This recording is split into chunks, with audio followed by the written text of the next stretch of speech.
happening, everyone? It's Kyle from Newcastle Fans TV, and we're 10th. Yes, you heard that correct. We are 10th in the Premier League. A couple of weeks ago, when we got beat off Leicester 5-0, if you would have said, in 9 or 10 games' time, Kyle, you're going to be 10th in the league, I would have laughed in your face. I'm absolutely flabbergasted, to be honest. I'm really happy with this one. But as usual, with the quick thoughts, I'll go from the beginning. Newcastle had one change from the win at Sheffield on Thursday night. Joelinton coming in for Andy Carroll. Later in the game, I'll probably describe why that was a bad decision.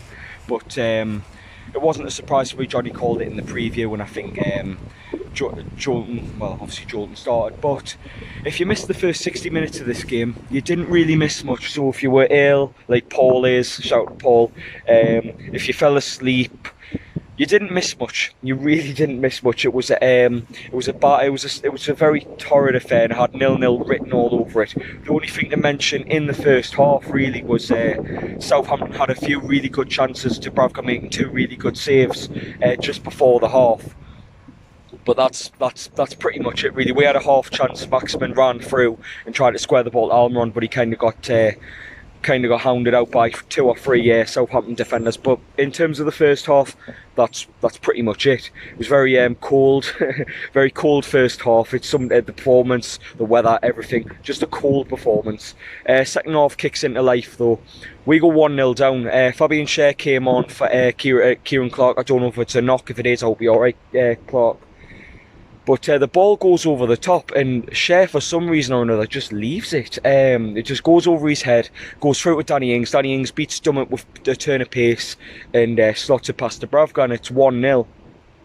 2 things changed this game for me. We went 1-0 down, and Andy Carroll came on. I know there's people on this channel like Johnny and people like that who have defended, and there's a couple of fans that defend Joelinton and saying there's a lack of service and things like that.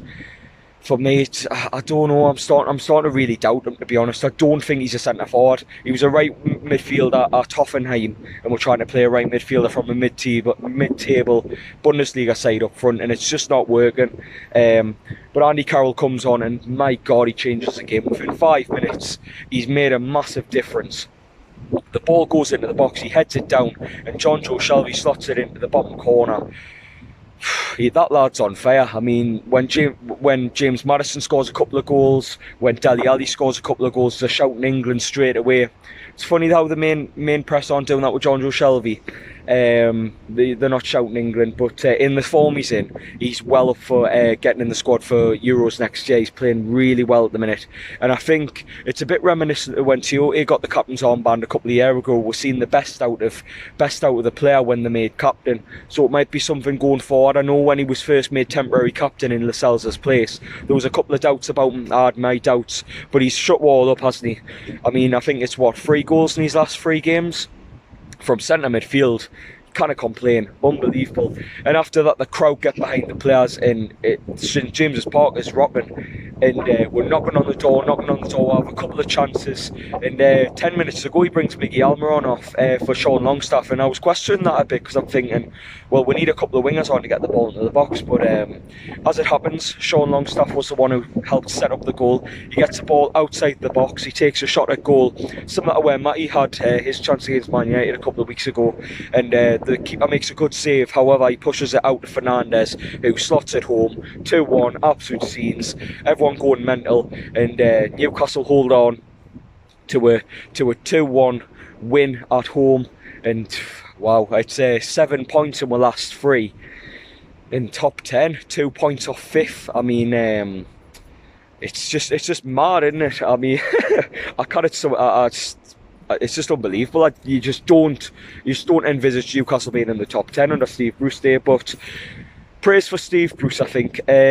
Since the Leicester game, we've really turned it around. We'll have a bit of an identity. The forward players are starting to get a little bit better. St Maximin's key to the team. So's Almiron. I think if Andy Carroll comes into the fold instead of Joelinton, I think we'll see the best out of the 2 wingers and see more goals, especially. But credit to him, because a lot of people wrote him off after Leicester. I probably was one of them, but he's righting the wrongs at the minute, and he's standing his ground a little bit, and fair play to him. So But on a Southampton point of view, Southampton fans, if you've came to drop by, hello. I do worry for you, so I'm not going to lie. Danny Ings is a really good centre forward, and he's someone I would have liked at Newcastle instead of Joelinton. But other than him, I just don't think he's have much firepower. I really don't. In midfield, I rated that Lamina a couple of years ago. I don't know what if he's much now, but defensively he's all very poor. We put you under a bit of pressure and he's kind of folded in the last 10 minutes. He's had a couple of chances to put away as well. I think Boufal had a chance where it was headed on from a corner in the second half and he puts it over the bar. It was an open net. So you just need that player to put the ball in the net for you at the minute. Do I think he's stay up personally? No. I think he's had a run similar to Sunderland actually before they got relegated, where you're relying on the new manager to keep you in the league. And I think Hassan's not good enough unless he's bringing a big Sam or someone like that who can mobilise his defensively. I don't think he's got a chance, to be honest, unless Danny Ings just goes super sane and just scores loads of goals to keep you up. But that's my take on the quick thoughts. We're in the top 10. Come on. Really happy about the result. And comments, what did you think of the performance today? Who was your man of the match? Mine was Andy Carroll. I thought he came on and changed absolutely everything today. Yeah, let us know what you think in the comments below. Southampton fans as well, do you think you're going to stay up? I've already given my take on it, but yeah, I'll catch you in a bit and have a good night, Tara.